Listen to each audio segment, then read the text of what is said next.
수강생 여러분 안녕하세요. 지난 시간은 백동해의 남발과 화폐 제도의 혼란에 대해 살펴보았습니다. 이번 시간은 가보 내각의 재정개혁과 외핵 금융에 대해 설명하도록 하겠습니다. 사회 시스템이 안정적으로 작동하는 데 기여하는 각종 제도는 외부적 충격이 가해진다고 해서 급격히 변하기보다는 상당 기간 동안 과거의 관성을 그대로 유지하는 경향이 있습니다.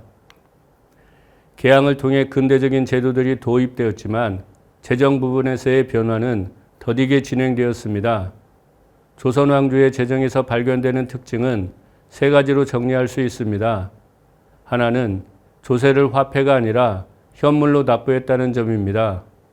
물론 개항 이전에도 일부 지역에서는 현금 납부가 이루어졌지만 전체적으로 현물 납부가 대세였고 이것은 개항 이후에도 그대로 유지되었습니다. 다른 하나는 중앙정부와 지방정부의 재정이 완전히 독립적으로 운영되었다는 점입니다.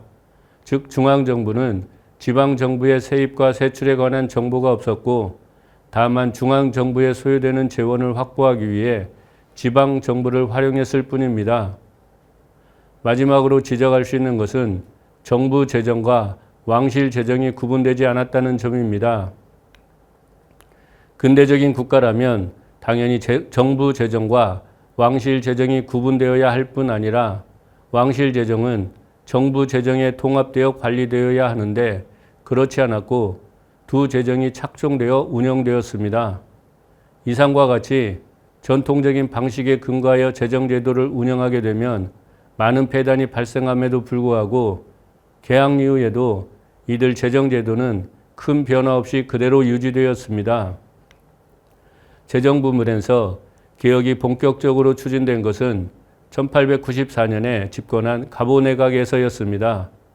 앞서 소개한 세 영역의 재정제도는 상호 긴밀히 연결되어 있는 것이지만 여기에서는 먼저 가장 기초가 되는 조세의 급납파부터 살펴보도록 하겠습니다.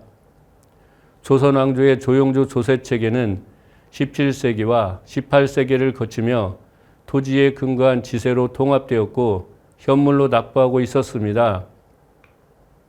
그런데 가보 내각의 개혁 추진 기구인 군국기무처에서는 1894년 7월 10일에 일체의 상납을 대전으로 마련하는 건에 의거하여 조세의 급납화를 단행했습니다. 이때 지세인 결세는 1결에 30냥으로 결정되었는데 이는 기존의 현물 징수액보다 절반 정도 경감된 수준이었습니다. 예를 들어 지역에 따라 차이가 있겠지만 지세를 현물로 납부할 때의 실제 납부액은 60말가량 되었는데 가보개혁 당시의 쌀값이 일섬인 15말에 15냥이었습니다.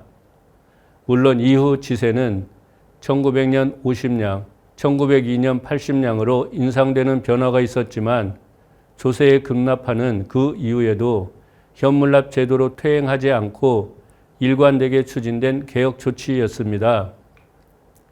그러나 다른 두 영역에서의 개혁 조치는 의도한 대로 진행되지 않았습니다. 우선 지방 재정을 중앙 재정에 통합하기 위해 가보 내각은 지방 정부의 경비를 법제화하고 지방관의 세무 행정을 탁지부 통제하에 두고자 하였습니다. 이때 무엇보다도 중요한 것은 징세기구를 개혁하는 것이었습니다. 다시 말하면 기존의 행정계통의 지방관이나 이서층이 담당했던 징세의 권한을 탁지부 관할하에 새롭게 설립된 징세기구로 이관하는 것입니다.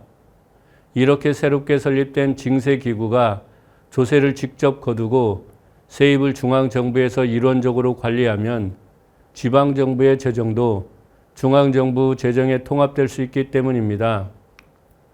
이에 가보 내각은 1895년 3월에 탁지부 아래에 징세기관으로 관세사 9개소와 징세서 30개소를 설립하고 이를 통해 징세 업무를 담당하도록 하는 조치를 취했지만 이것은 두 가지 이유로 성공하지 못했습니다.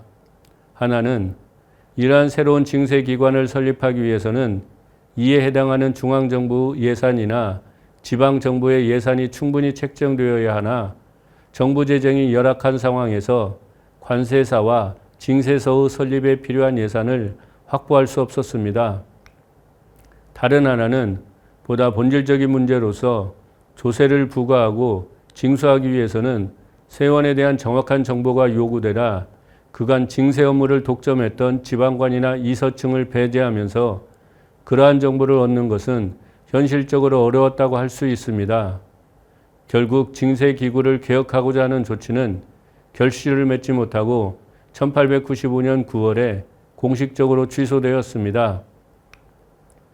이후 가부내각은 지방관 아래에 이서층 대신 세무조사를 두어 징세 업무를 담당하려고 시도했으나 이건 역시 실패하여 기존의 지방관과 이서층을 중심으로 한 징세 방식을 그대로 이용할 수밖에 없었습니다.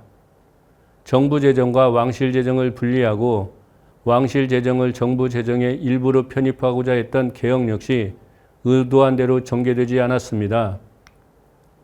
가보개혁을 통해 왕실 관련 기구를 국내부로 통합하고 왕실 재정을 담당하는 내장원이 설립되면서 형식적으로 정부 재정과 왕실 재정은 분리되었습니다. 그러나 1897년 대한제국이 선포되면서 정부 재정의 왕실 재정에 대한 의존도는 높아졌고 점차 다시 일체화되어 갔습니다. 이 표는 대한제국 정부의 세입 및 세출 예산과 실제 세입액을 정리한 것입니다.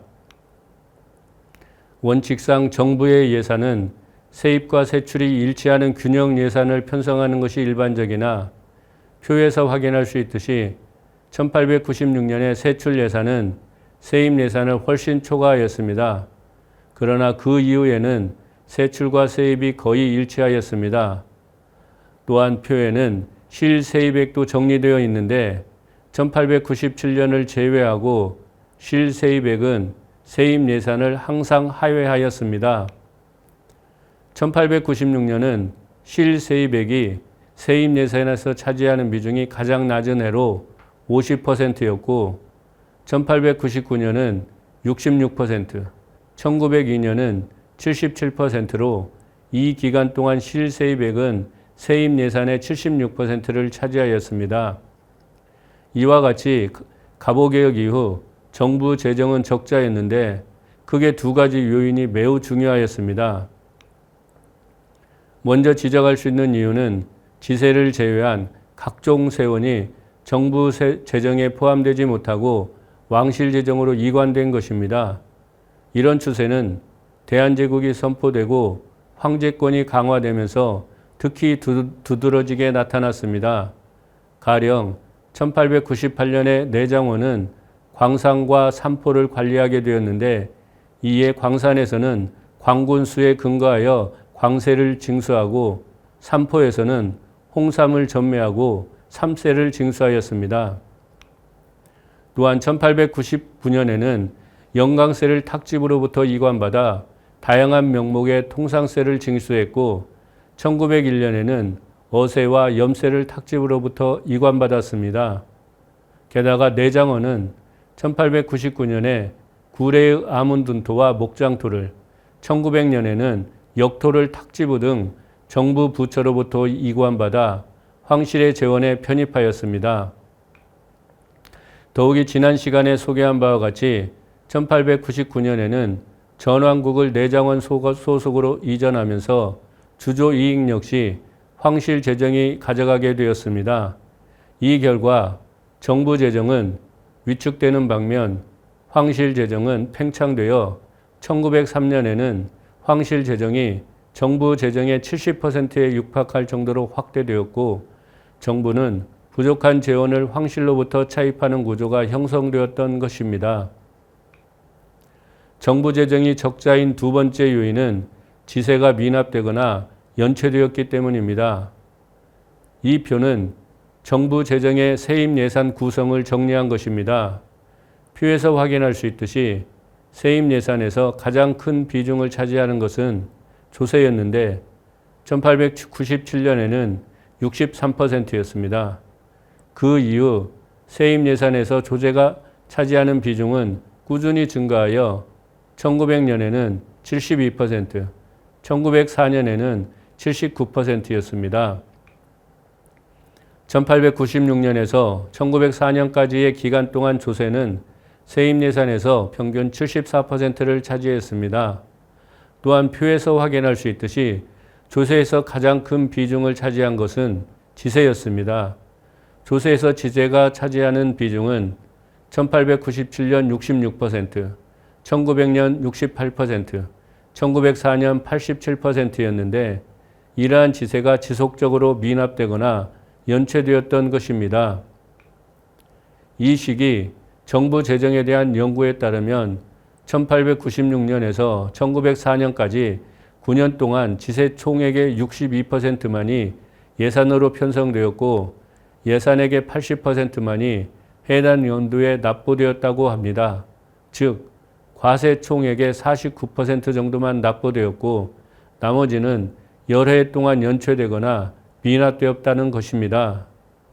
이와 같이 지세의 미납과 연체 비율이 높았던 것은 조선 정부가 지세의 납부를 외핵 금융에 의존했기 때문이었습니다. 외핵의 전형적인 형태는 상인이 조세를 국고에 선납하고 지불받을 군을 지정한 탁지부의 훈령을 가지고 해당 군에 내려가 조세의 지불을 요구하는 것이었습니다. 그러나 이것 이외에도 지방관과 상인이 결탁하여 조세금을 상업자금으로 활용한 후 국고에 납부하는 것도 외핵으로 불렸는데 당시의 인플레이션 상황에서 상인들은 시장 위험에 직면하여 조세를 납부할 수 없는 상황에 빠져 미납, 연체되었던 것입니다. 그러면 왜 이러한 외핵 금융이 활성화되었을까요? 우선 지적할 수 있는 것은 지방관과 이서층을 배제한 탁지부 소속의 징세기구를 설립하려고 했던 개혁이 좌절되어 기존의 지방관과 이서층을 이용하여 조세를 부과하고 징수해야 했기 때문입니다. 그러나 보다 근본적인 이유는 화폐의 흐름을 원활하게 매개하는 금융제도가 거의 성립되지 않았기 때문이었습니다. 금융기관의 전국적인 망이 형성되었거나 아니면 최소한 주요 지역에 금융기관이 설립되었다면 굳이 외핵 금융을 이용할 필요가 없었을 것입니다. 더욱이 금융제도의 기반이 조성되지 않은 상황에서 중앙정부의 소요 경비를 지방에서 서울로 이송해야 했는데 이때 조세금 이송에 따른 운송비를 추가로 인정해야 했습니다. 이런 상황에서 상인을 이용하여 조세금을 이송하게 되면 지방관은 운송비를 자기 수익으로 얻을 수 있었던 것입니다. 물론 상인들은 조세금을 이용하여 현지에서 물자를 조달할 수 있는 이점이 있었고 중앙정부와 대규모 소비 도시인 서울에는 필요한 물자를 안정적으로 공급받을 수 있는 이점이 있어 외핵 금융이 활성화되었던 것입니다. 이번 시간은 가보 내각의 재정개혁과 외핵 금융이 활성화된 이유에 대해 살펴보았습니다. 다음 시간은 재정 및 화폐 정리 사업에 대해 설명하도록 하겠습니다.